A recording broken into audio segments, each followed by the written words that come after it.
বন্ধুগণ, আমার আত্মীয় পরিবার নার্সিংহোমে ভর্তি আছে, তার রক্তের প্রয়োজন, ও পজিটিভ।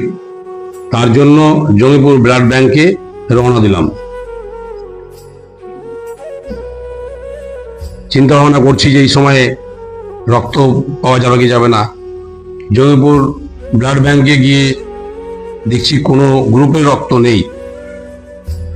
কোনো রকম ও পজিটিভ রক্ত ম্যানেজ করলাম আমার পার্শ্ববর্তী গ্রাম সুমন ভাইকে, এবং সে রক্ত দিল। তার কাছে আমি অনেক অনেক কৃতজ্ঞ এই রক্ত দেওয়ার জন্য।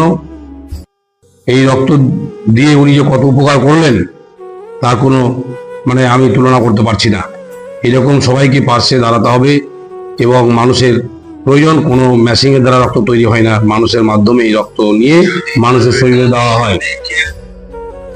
এইভাবে রক্তে দিয়ে এই যে লম্বা লাইন দেখছেন, সবাই হাহাকার করছে রক্তের জন্য, রক্ত পাচ্ছে না, লাইন লাগিয়ে দাঁড়িয়ে আছে। তাদের সাথে আমিও দাঁড়িয়ে আছি রক্তের অপেক্ষায়, যে কতক্ষণে রক্ত পাবো এবং সেটা নিয়ে গিয়ে নার্সিংহোমে যাবো। এই রক্ত নিয়ে আমি রওনা দিলাম, এবং রওনা দেওয়ার পর আমার মনটা খুব খারাপ। কেননা যে আমাদের মতো যদি লোকের এইরকম অবস্থা হয়, সাধারণ মানুষের কি হবে, এই জন্য আমার মনের অবস্থাটা খুব খারাপ। এই নিয়ে আমি রক্ত নিয়ে, এই মন ভারাক্রান্ত নিয়ে আমি এক পা দু পা করে আমি গাড়ির দিকে রওনা দিলাম আমার গন্তব্যস্থল, যে পরিবার নার্সিংহোম। এই জন্য আমার আবেদন, যে সবার কাছে, সকল ভাইদের কাছে আবেদন, যে রক্তর প্রয়োজন এবং ব্লাড ক্যাম্প খুব জরুরি করার আবেদন রইল সকলের কাছে। এটা একদম ইমিডিয়েটলি করতে হবে, না হলে খুব সমস্যা।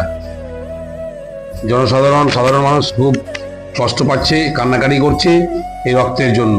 এই জন্য আমার করজোর নিবেদন, যে করে হোক এই মুহূর্তে ব্লাড ব্যাংক অবশ্যই করা দরকার, এবং এগিয়ে আসা সমস্ত ইয়াং জেনারেশনকে আমি বলছি যে আপনারা এগিয়ে আসুন।